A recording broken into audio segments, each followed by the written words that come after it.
नमस्कार, मी श्वेता अंकले. तरुण भारतच्या न्यूज बुलेटिनमध्ये आपल्या सर्वांचे स्वागत. आता पाहूया ठळक घडामोडी. विविध मागण्यांसाठी सुरू असलेल्या बेळगाव महापालिका कर्मचाऱ्यांच्या सामूहिक रजा आंदोलनाला आज श्रीराम सेना हिंदुस्थानने जाहीर पाठिंबा दिलाय. सलग चौथ्या दिवशी सुरू असलेल्या आंदोलनात आज श्रीराम सेना हिंदुस्थानचे अध्यक्ष रमाकांत कोंडुस्कर यांनी महापालिकेसमोर येऊन कर्मचाऱ्यांशी चर्चा केली आणि संघटनेतर्फे आंदोलनाला समर्थन जाहीर केले. कोंडुस्कर यांनी सांगितले की महापालिका कर्मचाऱ्यांच्या मागण्या मान्य होईपर्यंत श्रीराम सेना हिंदुस्थान त्यांच्यासोबत ठामपणे उभी राहील. दरम्यान नगर विकास खात्याच्या मंत्र्यांसोबत आज होणाऱ्या बैठकीत कर्मचाऱ्यांच्या मागण्यांबाबत अंतिम निर्णय होण्याची शक्यता आहे, अशी माहितीही समोर आली आहे. येत्या 12 जुलै रोजी बेळगाव येथे विशेष लोक अदालतीचे आयोजन करण्यात आले असून त्यामार्फत सुमारे 20,000 प्रकरणे निकाली काढण्याचे उद्दिष्ट ठरवण्यात आले आहे, अशी माहिती जिल्हा विधी सेवा प्राधिकरणाचे सचिव संदीप पाटील यांनी आज पत्रकार परिषदेत दिली. लोक अदालतीसह सरकारी योजनांची माहिती सर्वसामान्य नागरिकांपर्यंत पोहोचवण्यासाठी विशेष जनजागृती मोहीम राबवण्यात येणार असल्याचंही त्यांनी स्पष्ट केलं. विविध विभागांच्या सहकार्याने 40,000हून अधिक प्रकरणांची लोक अदालतीसाठी शिफारस करण्यात आली असून त्यातील 20,000 प्रकरणे निकालात काढण्याचा प्रयत्न राहील. सद्यस्थितीत 85 न्यायालयांमध्ये एकूण 47,000 प्रकरणे प्रलंबित असून त्यामध्ये कॅनरा बँकेची 15 प्रकरणे विशेषत्वाने समाविष्ट आहेत. याचबरोबर कर्नाटक राज्य विधी सेवा प्राधिकरणाच्या आदेशानुसार आता दररोज लोक अदालती घेण्यास परवानगी मिळाली असल्याचंही संदीप पाटील यांनी नमूद केलं. मराठा मंदिर येथे पार पडलेल्या गुरुपौर्णिमा उत्सवात श्री शिवप्रतिष्ठान हिंदुस्थानचे संस्थापक संभाजीराव भिडे गुरुजी प्रमुख पाहुणे म्हणून उपस्थित होते. कार्यक्रमाची सुरुवात महिलांच्या हस्ते आरती व औक्षणाने झाली. त्यानंतर छत्रपती शिवाजी महाराजांच्या मूर्तीचे पूजन भिडे गुरुजींच्या हस्ते करण्यात आले. उपस्थित धारकऱ्यांना मार्गदर्शन करताना ते म्हणाले की हिंदुस्थान टिकवायचं असेल तर छत्रपती शिवरायांनाच आपला गुरु मानलं पाहिजे. त्यांनी संघर्षातून विजय मिळवण्याचा मार्ग दाखवला तर धर्मवीर संभाजी महाराजांनी मरण्याचा धीरोदात्त मार्ग शिकवला.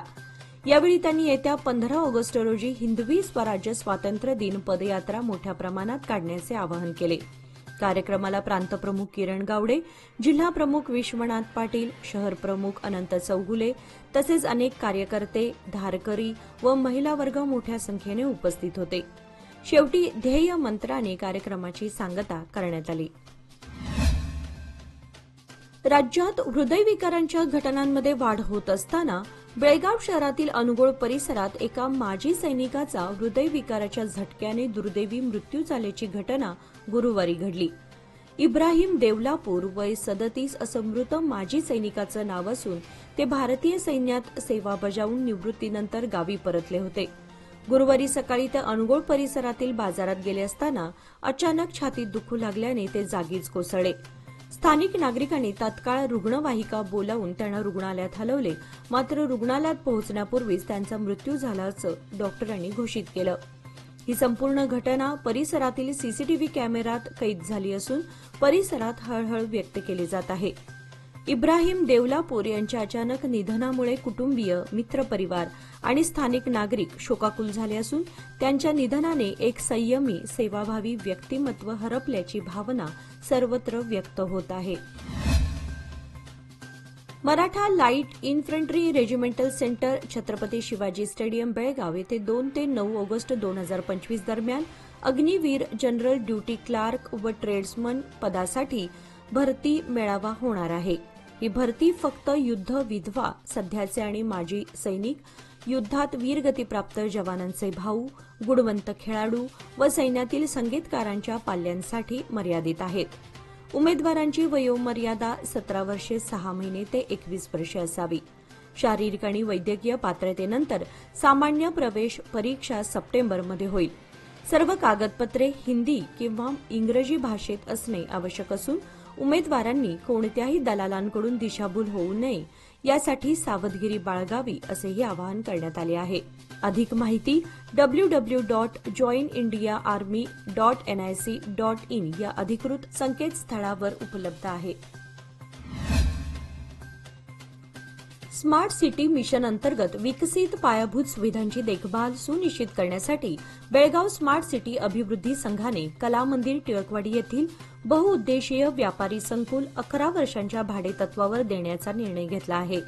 जिल्हाधिकारी आणि स्मार्ट सिटी अभिवृद्धी संघाचे अध्यक्ष मोहम्मद रोशन यांच्या अध्यक्षतेखाली झालेल्या बैठकीत हा निर्णय घेण्यात आला.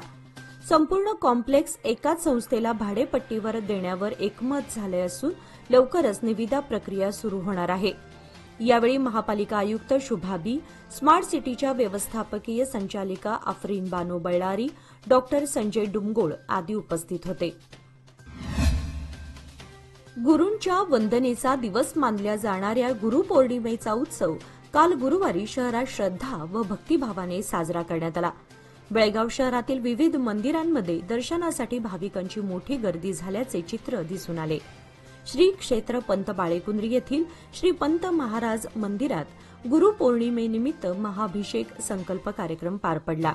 या निमित्ताने मंदिरात पहाटेपासून सायंकाळपर्यंत विविध धार्मिक व सांस्कृतिक कार्यक्रमांचे आयोजन करण्यात आले होते. गुरुपौर्णिमेच्या निमित्ताने पंत बाळेकुंद्री येथे दर्शनासाठी भाविकांनी अलोट गर्दी केली आणि संपूर्ण परिसर भक्तिमय वातावरणाने भारावलेला होता.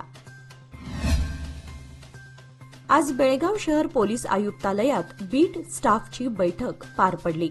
यावेळी पोलीस आयुक्त भूषण बोरसे यांनी उपस्थित कर्मचाऱ्यांना महत्वपूर्ण सूचना व मार्गदर्शन केले. बैठकीत जनतेशी सकारात्मक संबंध निर्माण करण्यावर विशेष भर देण्यात आला. तसेच कर्तव्य बजावताना सजगता, नम्रता आणि पारदर्शकता राखावी असे आवाहन वरिष्ठ अधिकाऱ्यांनी कर्मचाऱ्यांना केले. या बैठकीत पोलीस दलाच्या कार्यपद्धतीत सुधारणा आणि लोकसहभागाच्या माध्यमातून विश्वासार्हता वाढवण्याचे मुद्दे अधोरेखित करण्यात आले. जनहितासाठी सेवा देताना नागरिकांशी सौहार्दपूर्ण वागणूक देणे आवश्यक आहे असेही यावेळी स्पष्ट करण्यात आले.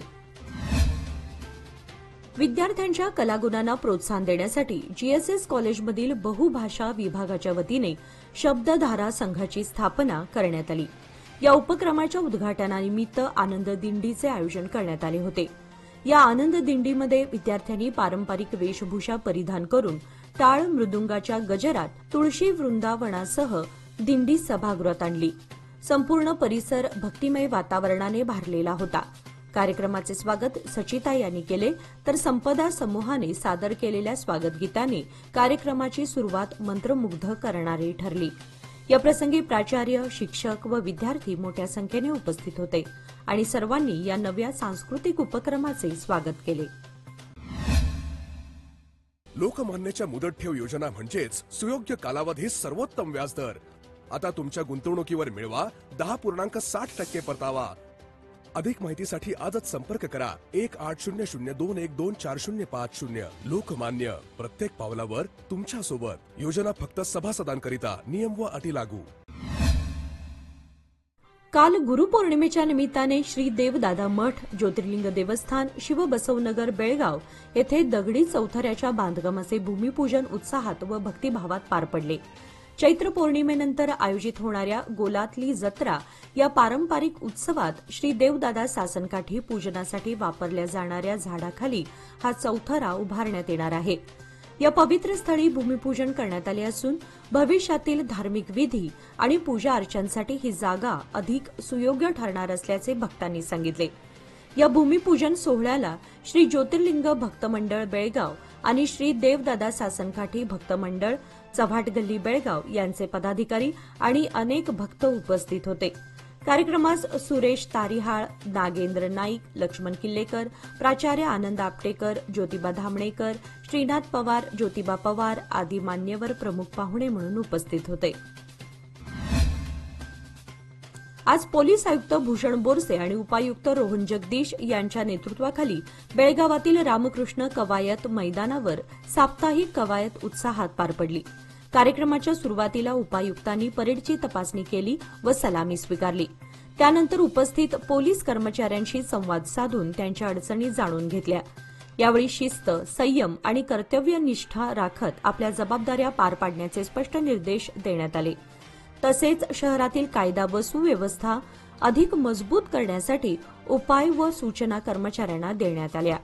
कार्यक्रमात पोलीस विभागातील विविध पथकांनी सहभाग नोंदवून उत्कृष्ट शिस्त आणि समन्वयाचे दर्शन घडवले. बेळगावातील लोकमान्य मल्टीपर्पज कोऑपरेटिव्ह सोसायटीच्या हिंडलगा शाखेत गुरुपौर्णिमेनिमित्त सोने तारण कर्ज योजनेचा शुभारंभ गुरुवारी उत्साहात पार पडला.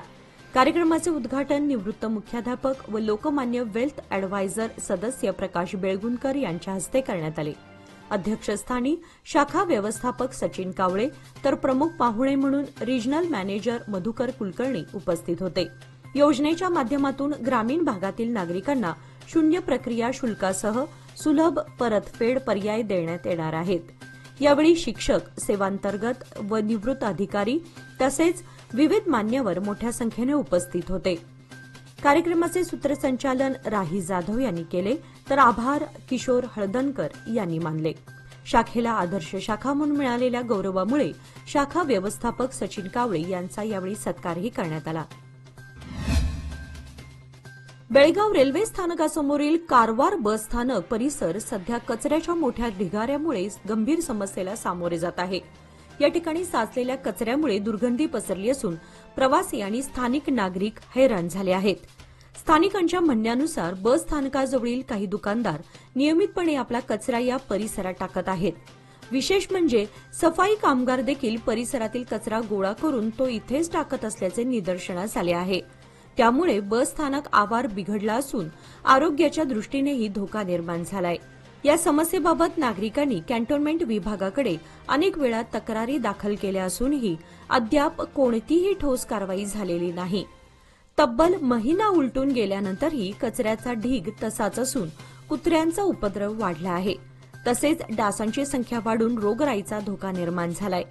नागरिकांनी कॅन्टोन्मेंट प्रशासनाकडे तातडीने लक्ष घालून कचरा हटवण्याची आणि परिसरात स्वच्छतेची योग्य व्यवस्था करण्याची मागणी केली आहे. कर्नाटक प्रदेश काँग्रेस समितीने सय्यद गल्ली न्यू गांधीनगर बेळगाव येथील मुख्तार इनामदार यांची बेळगाव ग्रामीण जिल्हा काँग्रेसच्या सचिवपदी नियुक्ती केली आहे. ही नियुक्ती केपीसीसी अध्यक्ष आणि राज्याचे उपमुख्यमंत्री डीके शिवकुमार यांच्या शिफारशीनुसार करण्यात आली असून या संदर्भातील पत्रक काँग्रेसतर्फे प्रसिद्ध करण्यात आले आहे. पक्षाच्या धोरणांना अधिक प्रभावीपणे राबवून संघटना मजबूत करण्यासाठी काम करावे असे पत्रकात नमूद करण्यात आले आहे. तसेच जिल्हा व ब्लॉक काँग्रेस समितीच्या सहकार्याने कार्यरत राहण्याच्या सूचनाही देण्यात आल्या आहेत. बेळगाव कंगराळी खुर्द गावातील मुख्य शेतवाडीकडे ये जा करण्यासाठी बांधण्यात आलेल्या काळा कट्टा पुलावरील माती पावसामध्ये वारंवार वाहून जात असल्यामुळे शेतकऱ्यांना मोठ्या अडचणींचा सामना करावा लागत आहे. 15 दिवसांपूर्वीही अशाच प्रकारे पाण्याच्या प्रवाहाने पुलावरील माती वाहून गेली होती. ग्रामपंचायतीने तात्पुरता मार्ग तयार केला असला तरी शाश्वत उपायाची गरज भासत होती. याच पार्श्वभूमीवर ग्रामपंचायत सदस्यांनी तातडीने बैठक घेऊन तालुका पंचायतचे ईओ यांना सद्यस्थितीची माहिती दिली. त्यानंतर ईओ यांनी घटनास्थळी भेट देऊन पाहणी केली. पुलावरून पाणी पार होण्यासाठी पाईप बसवून कॉन्क्रीट काम करण्याचं आश्वासन त्यांनी दिलं असून यासाठी लागणारा निधी 2 योजनेअंतर्गत उपलब्ध करून देण्यात येणार असल्याचे सांगितले. यावेळी प्रशांत पाटील, यल्लाप्पा पाटील, रमेश कांबळे यांनी माध्यमांशी संवाद साधला. कार्यक्रमास ग्रामपंचायत सदस्य राकेश पाटील, वैजू बेन्नाळकर, विनायक कम्मार, महेश धामणेकर, ठेकेदार महेश पाटील, ग्रामपंचायत पीडीओ गोपाल नाईक तसेच ग्रामस्थ मोठ्या संख्येने उपस्थित होते. श्री साईबाबा संस्थानच्या वतीने आयोजित गुरुपौर्णिमा उत्सवाच्या मुख्य दिवशी देशभरातून आलेल्या लाखो साई भक्तांनी समाधीचे दर्शन घेतले. गुरुपौर्णिमेच्या निमित्ताने साई नामाच्या गजरात शिर्डी भक्तिरसात न्हाऊन निघाली होती.